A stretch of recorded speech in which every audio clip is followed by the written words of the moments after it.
안녕하세요. 작가 직장인 이유입니다.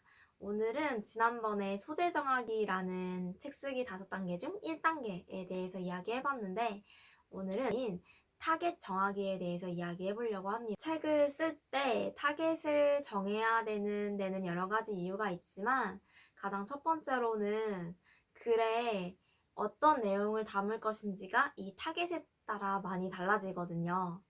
예를 들어 내가 만약에 로스쿨을 준비했던 사람이고 로스쿨을 합격한 이야기에 대해서 쓰고 싶다라고 하면 그 타겟이 로스쿨을 준비하는 사람인지 아니면 로스쿨을 몰랐던 사람에게 이 로스쿨을 관심을 갖게 하는 글의 내용인지에 따라서 그 안에 들어가는 내용이 많이 달라질 거예요. 조금 더 로스쿨에 대한 좋은 점, 로스쿨을 함으로써 내가 이루고 싶었던 걸 이뤘던 거, 그리고 노스쿨의 또 다른 면 등등에 대해서 관심을 가질 수 있게 하는 이야기를 많이 담을 수 있을 거고, 내가 만약에 노스쿨에 대한 이야기를 쓰는데 그 타겟층이 노스쿨을 전혀 모르는 사람, 관심이 없는 사람인데 관심을 갖게 만들려고 한다라고 하면 노스쿨의 좋은 점이나 노스쿨에 대한 내용을 조금 더 세부적이고 구체적으로 써줄 수 있을 거예요. 반면에 두 번째 타겟층인 내가 노스쿨 좀 아는 사람인데 노스쿨을 준비하면서 어떻게 준비를 해야 되는지 좀 알려주고 싶다라고 하면 그 안에 들어가는 내용도 이미 그 독자는 노스쿨에 대한 내용을 어느 정도 인지하고 있기 때문에 노스쿨에 대한 설명보다는 노스쿨을 준비하는 그 과정에 대해서 많이 책에 담게 되겠죠.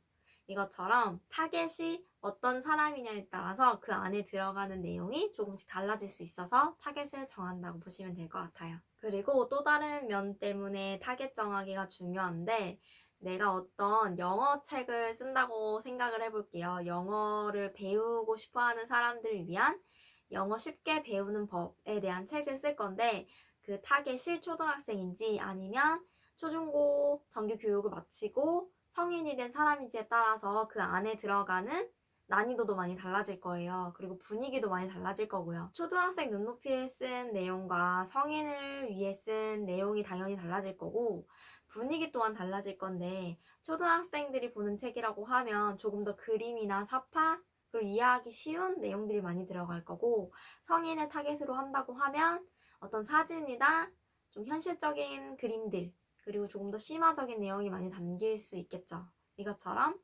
타겟이 누구냐에 따라서 책의 분위기도 많이 달라지기 때문에 그 타겟을 정하는 이유이기도 합니다. 내가 타겟을 잘 못 정하겠다라고 하시는 분이 있을 수도 있어요. 어떤 사람을 타겟으로 잡고 책을 써야 할지 모르겠다라고 하시면 저는 개인적으로 최대한 구체적으로 잡으라는 말씀을 드리고 싶어요. 내가 만약에 경제, 금융 관련된 책을 쓸 거다. 근데 그 타겟층이 경제, 금융에 관심 있어 하는 사람이라고 하면 너무 광범위할 거예요. 그러면 내가 경제, 금융에 대한 책을 쓰는데 저보다 더 유명한 사람과 유명한 사람의 책이 있고 제 책이 있을 때 사람들은 그 유명한 사람의 책을 더 많이 읽겠죠.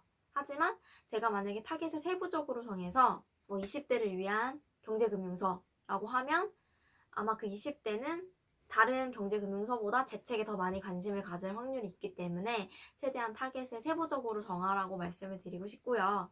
그럼 그 세부적인 게 어느 정도까지 들어가야 되냐라고 물어보시면 세 가지 측면에서 볼 수 있을 것 같아요. 첫 번째는 연령, 두 번째는 직업군, 세 번째는 특징인데 앞서 예시 들은 거랑 마찬가지고 20대에 사회초년생인데 경제금융에 대한 지식이 아직 없으신 분들에 대한 책을 쓰면은 20대 사회초년생 경제금융 지식이 없는 사람들을 위한 책을 쓸 수 있겠죠. 그러면 이 세 가지 내가 20대고 아직 사회초년생인데 이제 막 돈을 모으려고 하는 사람들은 그냥 서점에 있는 일반 서적보다는 제 책에 먼저 더 관심을 갖겠죠.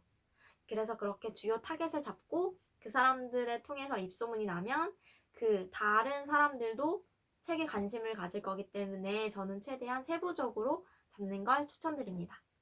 하지만 타겟 있고 한계일 필요는 없을 것 같아요. 내용을 쓰다 보면은 어떤 특정한 타겟으로만 완성시키기에는 책 내용이 많이 풍부하기도 하고 다른 사람이 읽어도 전혀 무방한 그런 책이 될 수 있기 때문에 메인 타겟이랑 서브 타겟으로 나눠서 타겟을 잡고 책을 쓰시면 좋을 것 같아요. 그러면 그 책을 사랑해 주시는 그러면 그 독자층이 가장 먼저 관심을 보일 거고, 그 외의 사람들도 이 사람들이 관심을 갖는 걸 보고 또다시 관심을 가질 거기 때문에 주요한 타겟을 잡고서 책을 쓰시는 걸 추천드리겠습니다. 메인 타겟은 20대 사회초년생이고 경제금융 지식이 없는 자라고 하면, 서브 타겟은 30대인데도 뒤늦게 경제 공부를 시작하려고 하는 사람들이 될 수 있겠죠. 이런 것처럼 책에 대한 타겟을 잡고 이제 그 책에 대한 분위기도 이 타겟에 맞춰서 써야 되고, 그 내용이라든지 난이도도 많이 달라질 거고요. 글의 전개나 구성도 많이 달라지겠죠. 그렇기 때문에 내가 소재를 정하고, 그럼 이 소재를 좋아해 줄 만한 사람, 이 소재에 대한 내용으로 도움을 주고 싶은 사람이 누군지 정하시는 게 그 두 번째 타겟 정하기의 포인트라고 보시면 되겠습니다. 소재도 정했고 타겟도 정했다고 하면 다음 단계인 3단계로 넘어가 볼게요. 가시죠.